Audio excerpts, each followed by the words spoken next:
Nahaharap sa reklamong money laundering sa Amerika si dating COMELEC Chairman Andy Bautista. Kinumpirma yan ni Philippine Ambassador to the U.S. Jose Manuel Romualdez.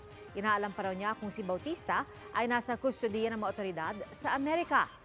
Batay sa mga ulat ng Agence France Presse, isinampa ito ng U.S. Justice Department kaugnay ng umano'y paglipat o tangkang paglipat ng $4 million kay Bautista ng 4 na executives ng Smartmatic subsidiaries. Nadiskubre raw ito nang dumaan ito sa U.S. financial system. Naghain naman ng isang unit ng Department of Homeland Security ng kasong bribery laban kay Bautista kaugnay ng pagtanggap umano niya ng bribe money mula sa isang di pinanglanang poll company.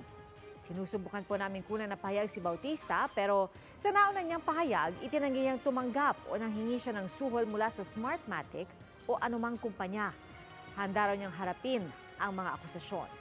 Iginit naman ng Smartmatic na hindi sila gumamit ng iligal na paraan para mapanalunan ang isang proyekto at wala raw silang kinalaman sa kaso ni Bautista. Ang Smartmatic ay naging supplier ng vote counting machines sa eleksyon noong 2016 kung kailan si Bautista ang COMELEC chairman.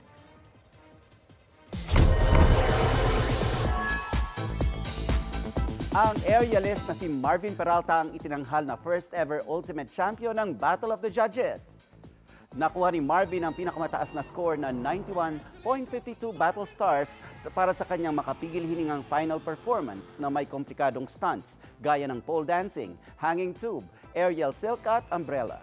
Napawawang audience at voting judges na sina GMA Senior Vice President Attorney Annette Coson Valdez, Boy Abunda at Bea Alonso. Very proud syempre din ang coach niyang si Jose Manalo. Bukod sa titulo, inuwi rin ni Marvin ang 1 million pesos na cash prize. Mabilis at chikahan tayo para updated sa showbiz happenings. Partners in life and in dancing ang peg ni Marian Rivera at Ding Dong Dantes. Pinusuan ng netizens ang kanilang Tootsie Roll dance cover na ngayon may mahigit 10 million views and counting. Fresh and good vibes naman ang hatid ng ilang Sparkle teens sa fan meet event nila sa Las Piñas. Game silang nakisaya, ng harana, naglaro at humataw sa dance floor. Extended ang kilig and freshness na yan sa youth-oriented series na Sparkle You na mapapanood na tonight after 24 Oras Weekend.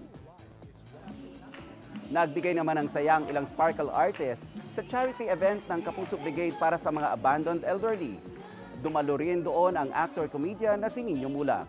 Ayon sa founder ng Kapuso Brigade, taunan silang may charity event para makapagbigay saya at tulong. Another crossover happened sa pagdalo ng ilang Kapuso executives and artists sa ABS-CBN Ball. Tinanong din namin ang ilang kapamilya stars kung sinong Kapuso ang gusto nilang makatrabaho. Yan ang chika ni Katatibayan. Gratefulness ang theme ng ABS-CBN Ball this year. Kaya marami ang nagagalak at nagpapasalamat sa tila pagkakaisa ng showbiz industry. Kabilang sa mga dumalo sa ABS-CBN Ball, sina GMA Network Chairman and CEO Atty. Felipe L. Gozon, Senior Vice President Atty. Annette Gozon Valdez, at Sparkle Vice President Joy C. Marcelo. Nag-sparkle din ang ilang Kapuso celebs sa ball. Dashing in his black suit si Unbreak My Heart star Will Ashley. Date naman si Cassie Legaspi ng singer na si Darren Espanto. He went to the GMA Gala, so okay na yun. Wow! So of course, I want to return the favor as a best friend. Excited ako and bagong experience to para sa akin. Kabilang sa mga inabangan, ang pagrampa ni na Unbreak My Heart stars Jody Santa Maria at Joshua Garcia. At host ng It's Showtime. Dahil nauso na rin ang crossover between networks, tinanong namin ang ilang kapamilya artist kung sino sa Kapuso stars ang gusto nilang makakolab. Ate Jeneline. Yeah, she's always been so nice and so sweet. Nakatrabaho ko si Kylie Padilla, di ba? So, yung professionalism at yung pagmamahal sa craft. Marian Ding Dong. Sobrang light lang nila. I'm such a huge fan of them. They're so iconic. They're such an iconic couple. I think sila, Kylie and Mavi. Parang sila pa lang yung na madalas namin, hindi naman madalas but few times na rin na nakikita namin sila ng personal. Si It's Showtime host Ryan Bang, very grateful na nakapag-guest sa Bubble Gang with comedy genius Michael V. Isa sa pangarap ko bilang komedyante makatrabaho si Kuya Bitoy. So unang eksena ko pa si Kuya Bitoy. Sabi ni Kuya Bitoy, Ryan, tulak mo ako anytime. Ginanong ko sa tulak. Nahiya ako eh. So yan yung greatest moment ko sa guest sa Bubble Gang. Katatibayan, updated sa showbiz happenings.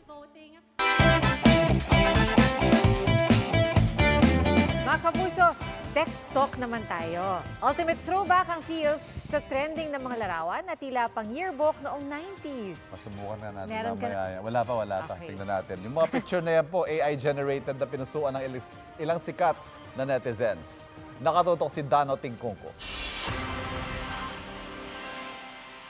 2023 na, pero bakit ang mga post sa ating mga feed parang puro mukhang galing sa 1993?